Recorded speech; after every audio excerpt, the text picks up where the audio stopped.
It's time for Two Guys and a Goalie with Dustin Nielsen, Matt Cassian, and the goalie, Joaquin Gate.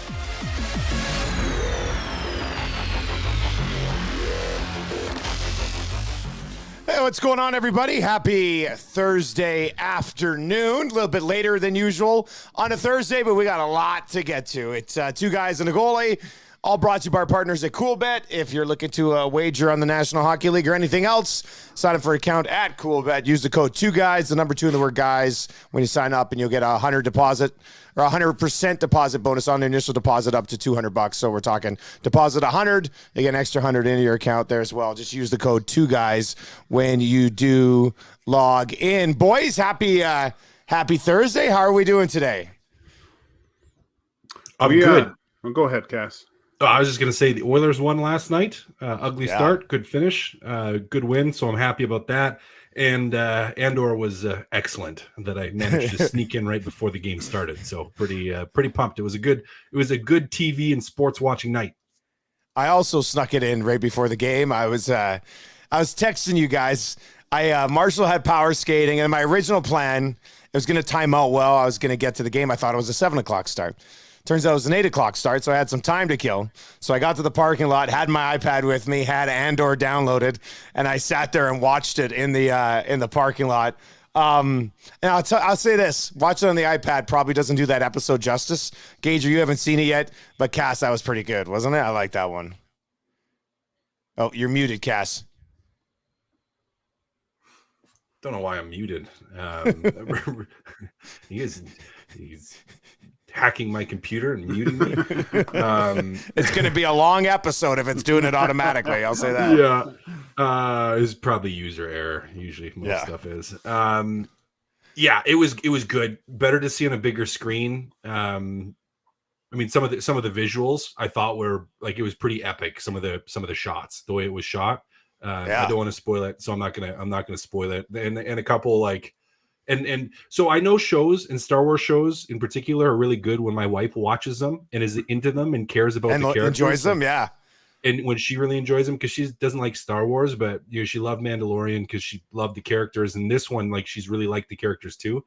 So there's a few moments where you could tell like she was into it, which for me is like I'm pumped. I enjoy that, so I know the writing is good. Man, Gage, I wish you would have watched this so we could have totally gone full nerd here to start this episode. You're killing us. I can't do that because I had to wait. My wife and daughter are off to a dance competition in Calgary, so Big Daddy gets the whole room to himself. I'm going to blast that thing tonight, burn through like, I think I got 2 episodes saved up without interruptions. So just me, the dog, my new little puppy, and if my son, if he decides to come home from wherever he goes tonight. I can't imagine not knowing where your kids are. I'm going to have a tracker put into all of mine. So it's called an iPhone, Dusty. It's called an iPhone. Yeah, I guess you can track it. Yeah, I guess I need to cancel that surgical procedure I had planned for when they both turned 13. That's okay. That's good to go. All right, Pat Gregoire is going to join us here right off the top. Then we're going to take a little bit of a deeper dive, obviously, into the Oilers game last night. I'm sure Patty will talk a little Toronto Maple Leafs with us here. Austin Matthews. What the heck? What's going on there? We'll get into that a little bit. So nice win for the Montreal Canadiens last night. Let's say that. As we, we mention it all the time. Two Guys and a Goalie brought to you by CoolBet. Pat Gregoire is with CoolBet, and he pops by. Patty, how are you, buddy? What's up, man? The panic has already happened, guys. It's game 1 of 82, and the panic is setting in Toronto. It's crazy. Like, I could not, and I should know by now, being a Leaf fan for my entire life, this is par for the course, but Twitter just emphasizes things. And yes, let's be honest, that was gross. That was ugly. That was disgusting. Everything that has been questioned about this group came full circle. But I was thinking to myself, oh, well, you know what? It's game 1 of 82. And then I open up Twitter and it's an absolute dumpster fire. But again, I think it's best case scenario for this group that they have an opportunity here tonight back at home to kind of hit the reset button. And, if Matthews pops 2, they come out here with a win. everything about last night's going to be forgotten. Yeah, but what if they lose? Then all hell breaks loose. All hell breaks loose. Keefe's fired. Dubas is fired. Matthews gets shipped to Arizona. Oh, I'm just kidding. But there's going to be some fiery takes. And you know what? With that being said, I understand some of the frustrations, obviously. And clearly, if this season doesn't go well, I think changes need to be made. But it's one game. Let's give this a little bit of a time until we make judgments here. So, Pat, did you watch that game? Oh, sorry. Go ahead, Cass. Go ahead, Cass. I was just going to ask, what do you think happens if it's 10 games of a tire fire? How fast do changes get made? I think we see some changes for sure. I definitely think that I mentioned it already about the fan base, but not only is the fan base, impatient right now, I think ownership is probably starting to get impatient with those who are in charge. Maybe not, Brendan Shanahan, even though I came on this podcast, I think in the summer saying that Shanahan's foot should be to the fire right now because he is the guy that put this all together. It's the Shanahan plan. This is his second GM under his watch. This is the third coach under his, or second coach under his watch. Yeah. So I think obviously there's I don't think we see those changes, but I definitely think we see Dubas pull something off because he knows he's fighting for his job. But again, a win here tonight will completely change things with this fan base. They'll think things are back on track. And again, there was a lot of red flags, though, last night. That certainly is concerning for this group. But the sky is falling. Hot takes maybe need to be pumped just a little bit here, guys. God, that's great. What, you had, I don't know if you stayed up late for the Oilers game too, Patty, but it was interesting for me to see because of just the goalie situation, and we saw Matt Murray kind of, in my mind, have not a great night, not a first audition with the Leafs, and we saw some. I have a tough time thinking that Jack Campbell had a bad game last. I thought he was really good. There was a few early first goals that. Oiler fans are used to that, but overall, I think it's our Leaf fans looking out west and going, "Oh, geez, I wish we would have kept that guy." To be honest, I bet you a lot of Leaf fans went to bed after it was 3-0 thinking, see, Jack Campbell sucks. True. And then they wake up and are like, what the hell just happened? I honestly think that was the case because the way it started certainly causes for concerns, in a bottle, I guess you could say, or right off the hop. But as the game went on, he looked much better. Vancouver outshot them pretty heavily halfway through that game. Like they were getting a ton of chances. Campbell settled in. You guys, I guess it was probably good you experienced Jack Campbell in his fullest because there's a lot of highs, there's a lot of lows, but when he's playing well, when he's even keeled, and you kind of got everything in a 60 minutes of hockey there. So I certainly wouldn't be concerned if I'm an Oilers fan with that first period. Jack Campbell's known to, letting one or two bad goals. I wouldn't want to say a game, but every so often. But he's the guy that can bounce back. And I think if he can catch lightning in a bottle here early on, that's the best thing for him. That's the best thing for this group because as we know, Jack Campbell certainly is a guy, as I mentioned, a lot of ebbs and flows, but when he's feeling confident, when he's out there having fun, we saw he can be a starting goalie in this league. Pat Gregoire with us from A Cool Bet. Patty, before we let you go here, you mentioned how much Cool Bet or Cool Betters are invested in the Edmonton Oilers here. Now that the futures are done, the season is underway, you guys can get a read on what you need to happen as a book this NHL season. So what's the forecast look like here? Well, it's great that you guys have such an awesome following in Edmonton, but it also stinks because there is a ton of risk on the Oilers to win the cup. That's our biggest risk right now. So if the Oilers win the cup here, I might be out of a job. I might be looking for a second or a third job here. But I mean, how could you not think about sprinkling some money on this team to win? You have the best player on the planet.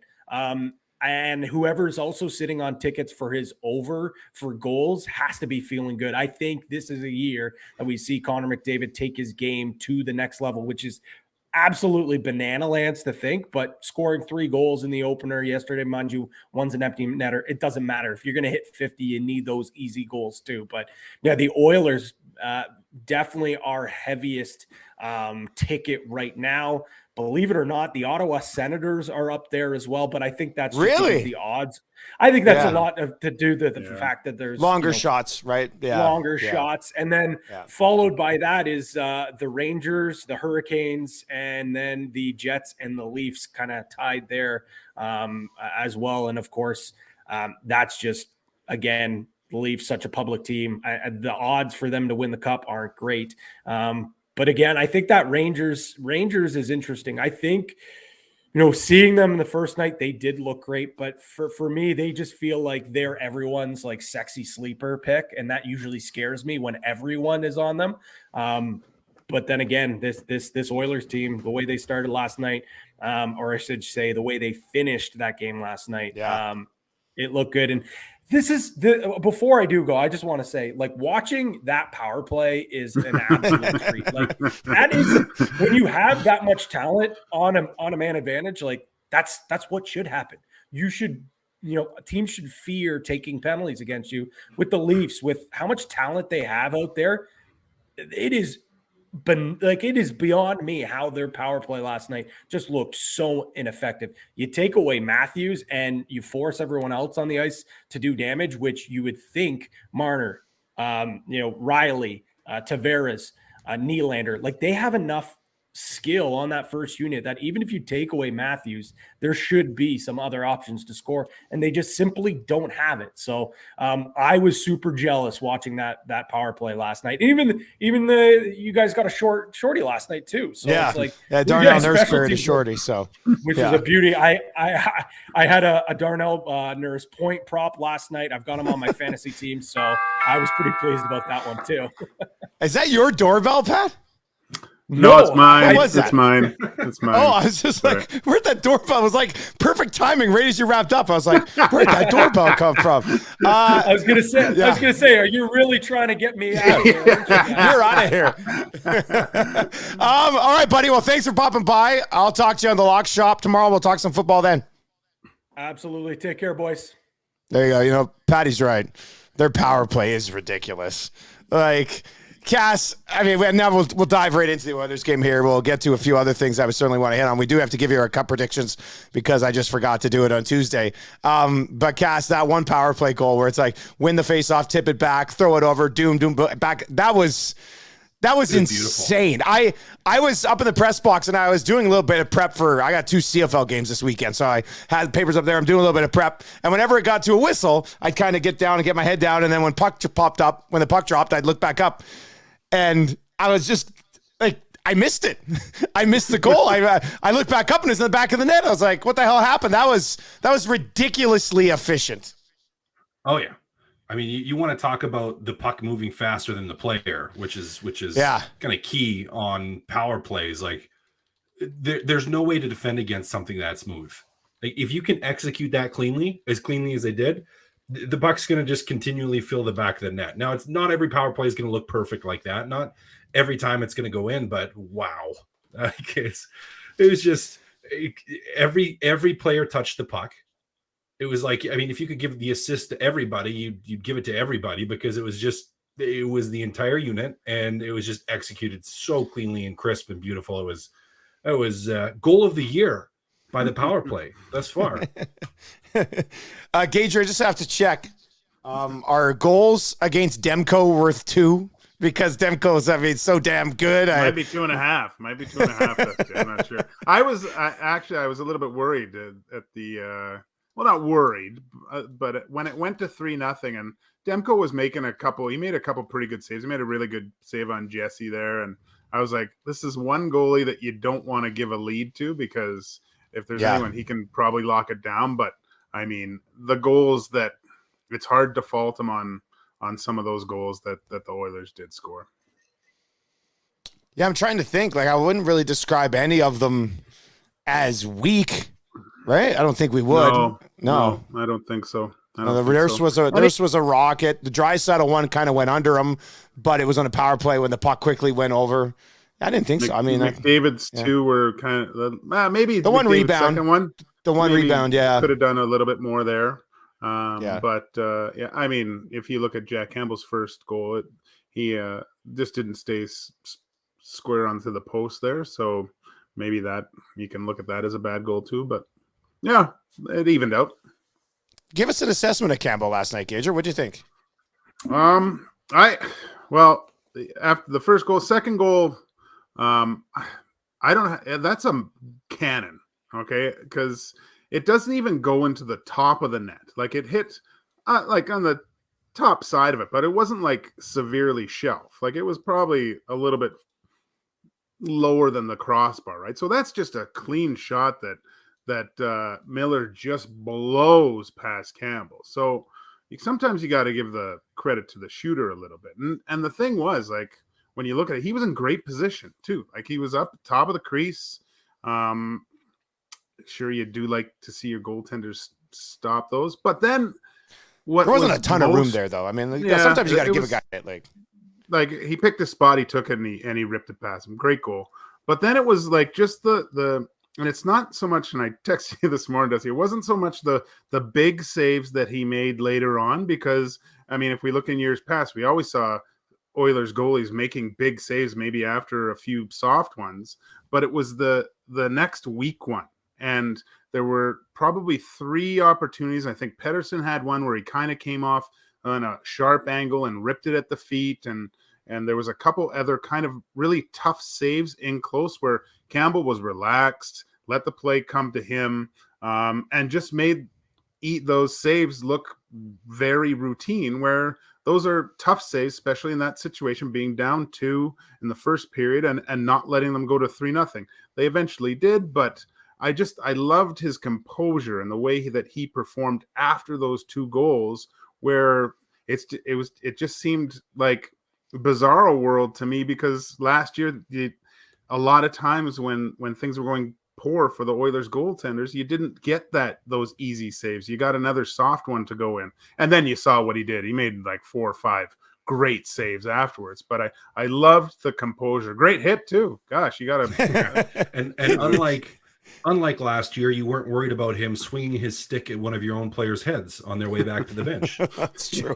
You're right. True. Jay Woodcroft said something very interesting about it. I played the clip on my show a couple of days ago. He said, Jack Campbell, I'm paraphrasing here, but he essentially said there's a difference between wanting to play for a goalie and play with a goalie. And I thought that probably is reading into last year a little bit from Jay Woodcroft's perspective and the personality type. And, Gager, you were the goalie. So Cass, I'll ask you, I mean, did you ever have that?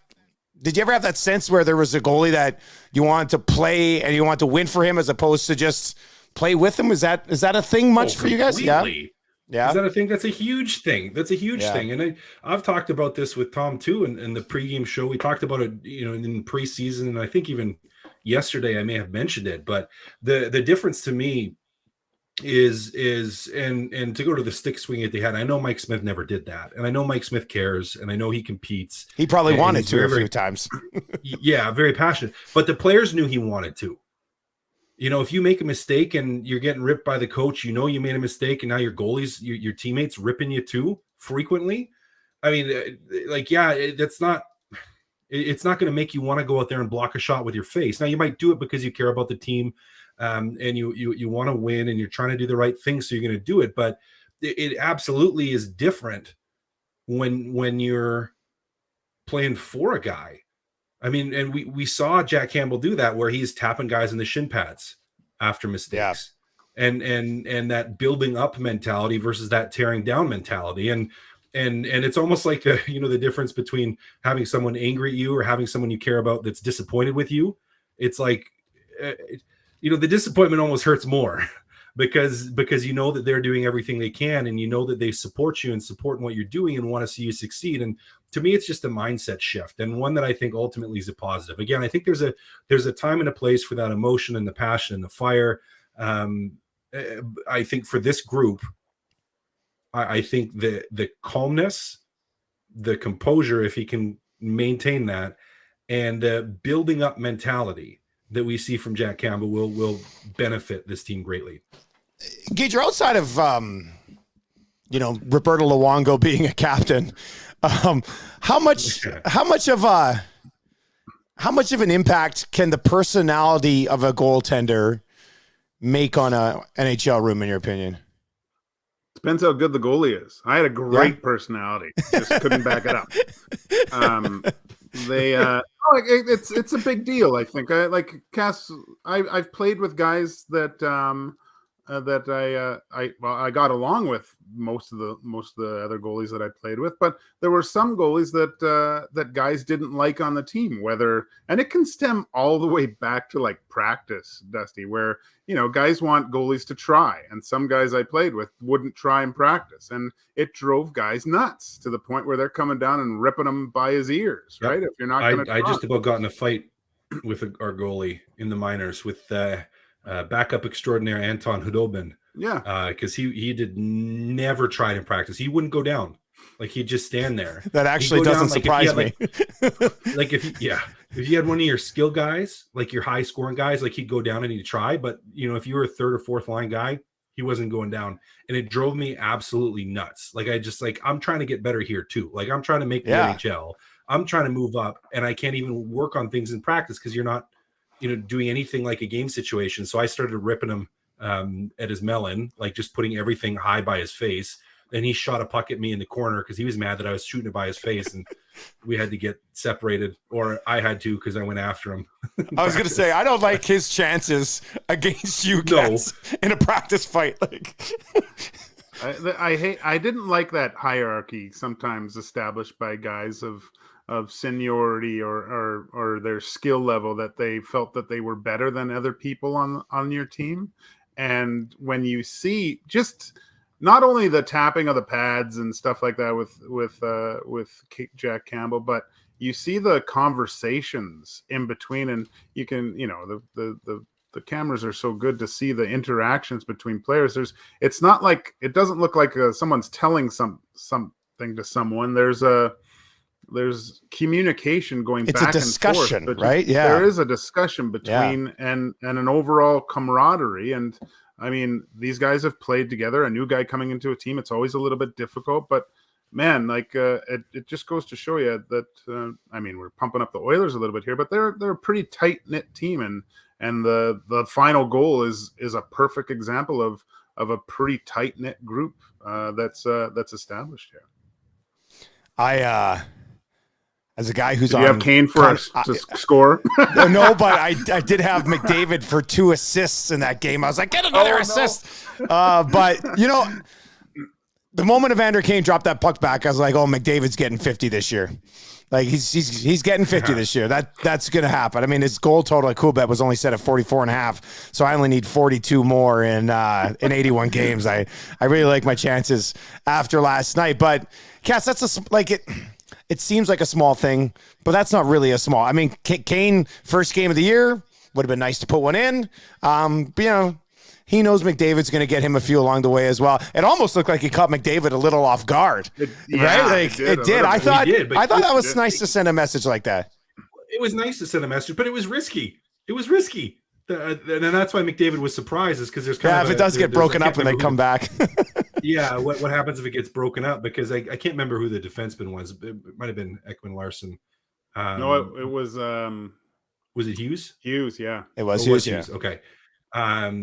If he picks it up and goes the other way, it doesn't mean Vancouver's going to score immediately, but like you're adding risk, probably unnecessarily with it. However, you add risk, but you build your teammate up, and that's not a bad thing because it worked. It'd be a bad thing if it didn't work, but it worked, so it was good.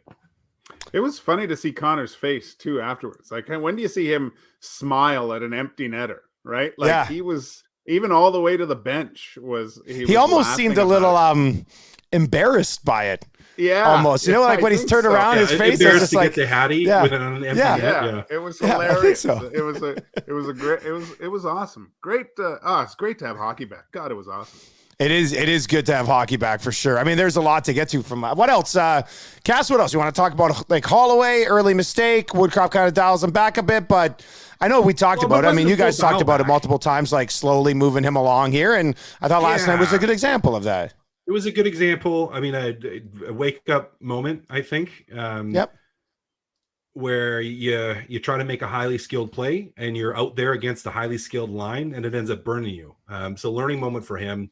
Maybe he dialed back a little bit, but I think it was more the overall game when we look at how Woodcroft had to manage the lines more than dialing Holloway back. He moved to the power line. So it wasn't just Holloway. Like other guys were not playing well. Other guys had mistakes into the middle of the ice. I thought was an area that the Oilers are going to need to improve, is just those turnovers through the middle of the ice. Those are just, you can't have those happen. You have to be sure with what you're doing when you're moving pucks through the middle. But for Holloway, a good learning experience. And I mean, you don't want to instantly sit the guy and just crush his confidence because he built a lot of it. I mean, you don't want to full go Sam Maruk of him. Remember? Two goals, never played again for the team. Like, Yep. Yeah, no, there were some positive signs there. Gager, I liked Puljujärvi's game last night. I thought he was he was aggressive. I thought he was aggressive last night. Yeah. I mean, I remember this we're so involved with the Oilers and preseason and stuff, and we talk about Holloway. I wouldn't have liked to have been in Bob Stauffer's car on the car ride home what he said to Holloway after the game, but the thing about the preseason is like you gotta really take it with a grain of salt, right? Like he deserved to be on the second line.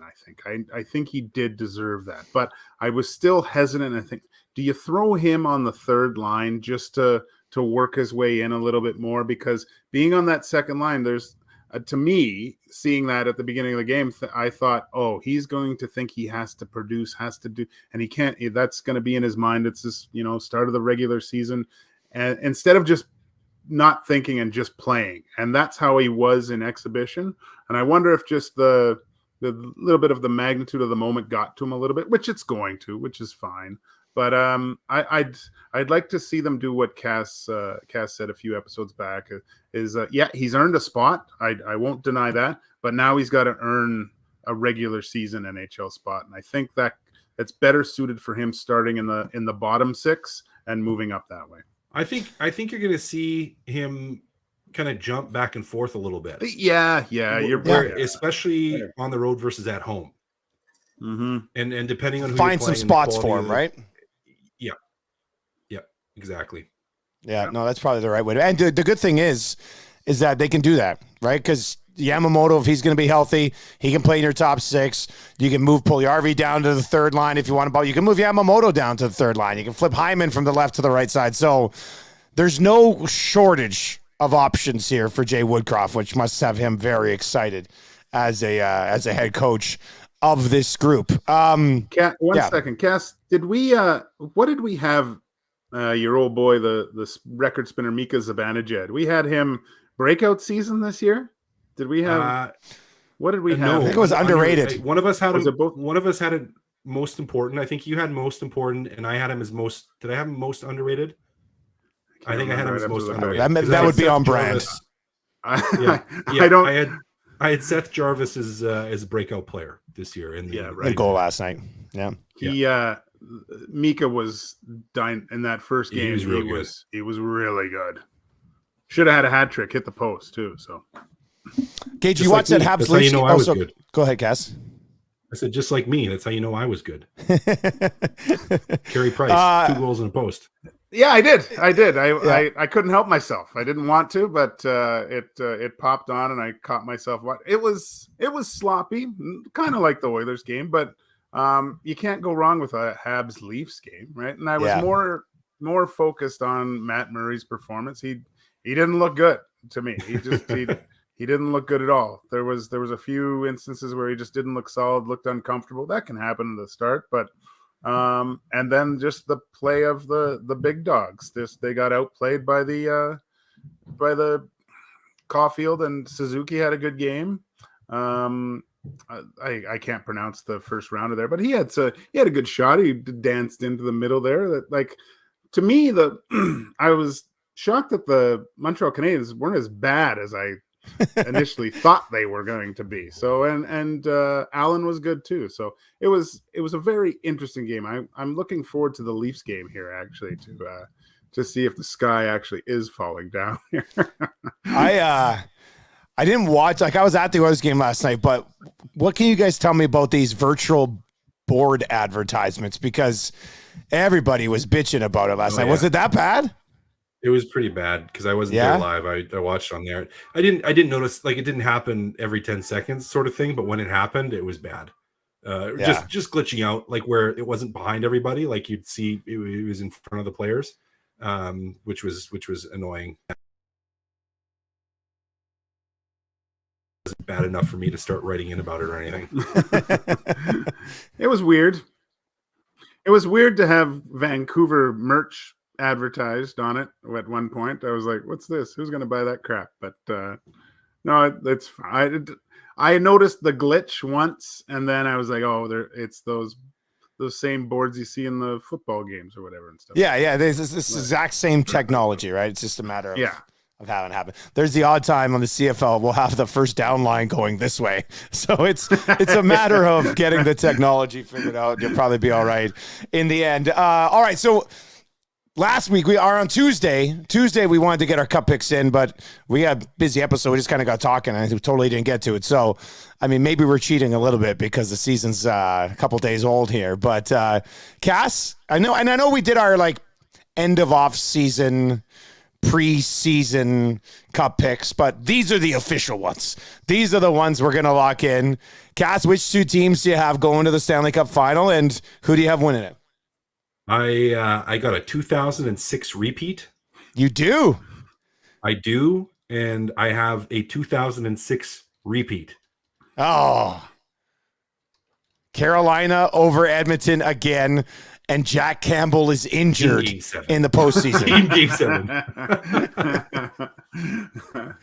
Oh God! It's not a bad. That's not bad. That's not bad. Gager, I mean, I think Carolina. Well, you heard Pat say they've got, what was it? The Rangers, Carolina, Edmonton, and then some risk in some other Canadian teams. But I think Carolina, Edmonton's a pretty popular pick. Gager, who are you going with? I'm going Rangers, Oilers, to tell you the truth. After seeing what the Rangers can do there, I got Edmonton winning the cup, Dusty. I might as well. Somebody's got to do it, but a lot of people are doing it this year. Yeah. It's funny because I also have the Rangers coming out of the East, and I'm going to have the Rangers winning the cup. And then I got down to my process. The Rangers, they got all the pieces. You need high-end skill. You got high-end skill. You need, not to stroke them any more than we already do, but you need a center that can do everything for you. They've got one of those as well in Zibanejad. And then they've got Adam Fox. They've got a really good younger-ish blue line. Maybe that bites them. Maybe the blue line's a little inexperienced, but they're extremely talented. And then Shesterkin's a stud. I mean, he just is. You're going to get used to seeing his name among the league elites for quite some time. So I do like the Rangers in the East. And then it did come down to me, like in my mind, it's the Flames or the Oilers coming out of the West this year. And I'm trying to, I guess I'm trying to justify this not being a Oilers homer pick. But, as different as Calgary might be in the postseason and maybe as difficult as they'll be compared to last year, I still just don't think I could go against McDavid and Draisaitl against the Calgary Flames in a series. I just don't think that those two guys would lose to the Calgary Flames in the playoffs. I mean, so I'm going to say Oilers, Rangers, and the Rangers win. There's going to be a point in the playoffs because the Oilers will make the playoffs, but you're going to see Connor or Leon or both at one point or one series just take over, and they're going to take their game to another level that not many players can reach. And yeah, and no bigger stage really besides the cup final, I guess, would be against the Calgary Flames. And you saw what happened last year. Connor was on a complete other planet. 2 points per game in the postseason. In the postseason, when things are supposed to get more difficult. Like, come on. They couldn't stop him. They couldn't stop him. It's crazy. Now you get a guy stopping pucks from tops of the circles from the other end of the ice. Who knows? That's going to make a big difference. You're right. As long as Jack Campbell doesn't allow 6 goals 4 times in the playoffs, they'll probably be all right. So there you go. It's what do we got? Hurricanes, Rangers, and Oilers as our 3 Stanley Cup picks. Okay, Gager, you make sure you watch Andor this weekend. We'll get that taken care of. Both you guys, of course, I know you'll be fully invested in the Stampeders and Ticats tomorrow. I'll have that call on CFL and TSN. And Cass, She-Hulk, you haven't got into it still yet, have you? Gager, is this the final episode? I think so. I've got a couple banked here. But, okay, I think also for all you Oilers Plus subscribers. Oh, what do we got going on, Gager? I think I might be my maiden voyage on Oilers Plus for the pregame on Saturday at the Battle of Alberta. So looking forward to that. I'll just quickly point out you get Gager for free right here in Two Guys and a Goalie. That's right. Yeah. So $8.99 to see him. I don't know, but we'll see how that plays out. Hey, let's wrap up with this. The concession prices was a big thing this week in the city. 2 popcorns and 2 pops for $36 at an Oilers game, or 2 burgers, 2 small bags of chips, 2 pops for $55. We're not even mixing in a beer in some of these prices. I mean, shit's expensive everywhere, but that just seems a little unnecessary, doesn't it, Cass? Blame Joe Biden. Just blame Joe Biden. That's an easy way out on it. I like it. Yeah, that's good. I'm no stranger to concession food, as I've been. Well, you are a wiener. We are a wiener master at Commonwealth. A Wienermeister, and I can't see them having any other kind of massive advancements in food preparation from Commonwealth to Rogers. And if the stuff that I'm making there, I'm pretty sure it's the same crap. And to charge that much money for those wiener, that's a little bit excessive. It's way too excessive. Right. $55 for what was it? 2 burgers and 2 drinks. Well, think about the cost to create popcorn and pop. It's like less than $2, and you're charging $36 for it. So and corn. Yeah. Anyway, that was good. Fun episode, boys. Cass, you got gymnastics class. I'm assuming this is for you, not your kids. Yep. Yeah. Okay. No, it's for me. We're working on that. The parallel ball bars. routine. Yeah. I prefer the rings. Vince Vaughn style, old school. All right, boys, enjoy your weekend. Battle of Alberta on Saturday night. Very much looking forward to that. We'll be breaking that down Monday right here on Two Guys and a Goalie. If you've been watching on the live stream, subscribe to the podcast. It's all brought to you by our partners at CoolBet. Enjoy your weekend, boys. Later, guys.